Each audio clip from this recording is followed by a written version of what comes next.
And now, it's time for SPG.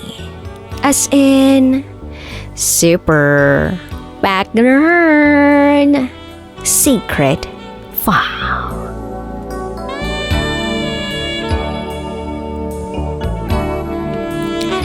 Lumipad ako pababa ng bus dahil babagsak na. DJ Rocky, good day. I'm your avid fan. Adik na adik ako sa pakikinig ng programa mong Secret File. Lalo na ang Friday episode mong SPG Secret File. Kaya naman, naisipan kong isulat ang isang pangyayaring hindi ko makakalimutan sa aking buhay. Itago niyo na lang ako sa pangalang Girl Next Door. At ito, ang aking SPG. As in, Super Background Secret File. Ito ay nangyari noong year 2016. Nagtatrabaho ako sa isang veterinary clinic sa San Jose del Monte, Bulacan. Stay in. Kaya sa dorm kami nakatira kasama ng ibang veterinarian. Pero umuwi naman ako sa amin pag day off ko kinabukasan. Mga 2 sakay lang mula sa clinic. Isang umaga bandang 6:30. Paalis na ako sa bahay namin para pumasok papuntang clinic. Nang bigla akong makaramdam na parang pinaglalaroan ng aking tiyan. Humihilab-hilab ito. Pero hindi naman masakit. Kumbaga, kaya ko naman. Kaya dead man lang. Inisip ko naman, wala namang 1 oras ang biyahe mula bahay papuntang klinik. Kaya hindi ko naiindahin tong paghilab ng tiyan ko. Tiis ganda na lang. So sumakay ako ng tricycle papunta sa sakayan ng bus. Nang makaramdam ako uli ng paghilab ng aking tiyan. Sa terminal habang nag-aabang ng bus papuntang klinik ay bigla akong nakaramdam ng panlalamig. Dahilan kung bakit nagsitayuan ang mga balahibo ko sa aking balat. Na para bang may masamang espiritu sa paligid. Nakakakilabot. Kinabahan na ako sa mga nangyayari. Naisip ko ay nasa alanganin akong lugar. Pilit kong ibinabaling sa ibang bagay ang atensyon ko nung araw na yun. Sabi ko, mind over tae. Mind over matter. Ika nga nila. Hanggang sa pagkatapos ng matyagang paghihintay, dumating na ang bus. Ay, salamat. Sabi siguro ng wetpacks ko kung nakakapagsalita lang to. Sa isip-isip ko, aabot naman siguro ako. Mabilis naman ang biyahe. Matutulog na lang ako para hindi ko maramdaman ang kakaibang nararamdaman ko.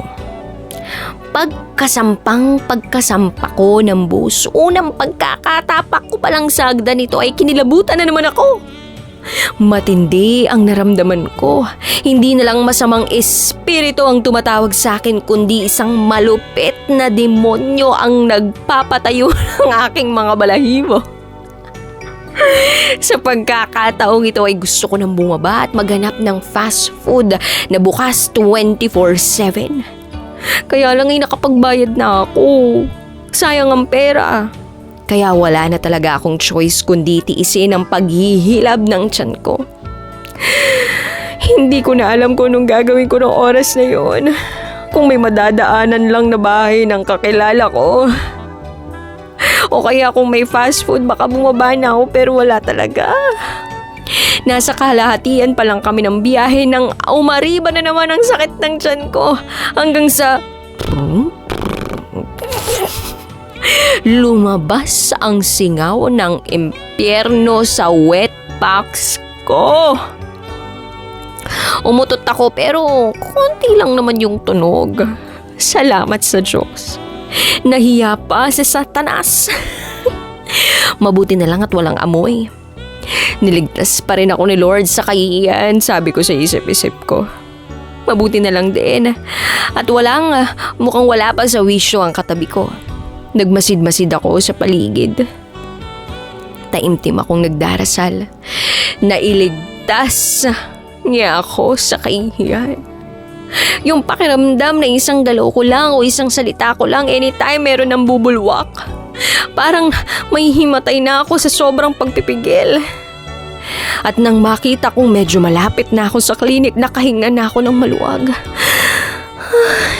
Maya-maya pa'y huminto na ang bus sa mismong tapat ng klinik na pinapasukan ko at dahil nga eksakto ang pinto ng bus sa pinto ng klinik ay halos lumipad ako pababa ng bus papasok ng klinik diretso sa banyo. 15 minutos yata ako sa loob ng banyo at para akong naging isang kriminal na naghasik ng lagim sa banyong yun.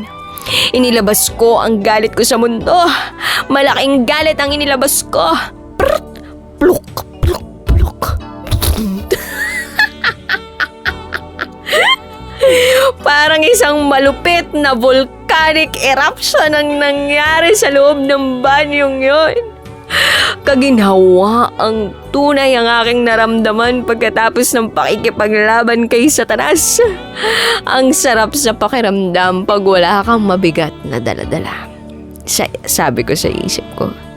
Sa wakas, nailabas ko rin ang Gerbox na 3 araw ko yatang naipon.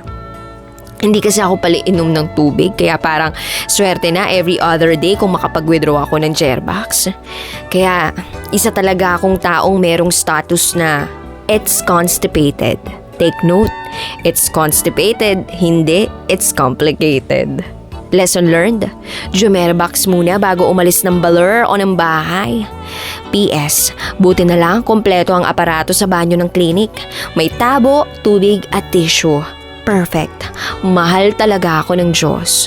Muli, ako si Girl Next Door at ito ang aking SPG. As in, Super Pag-Nern Secret File.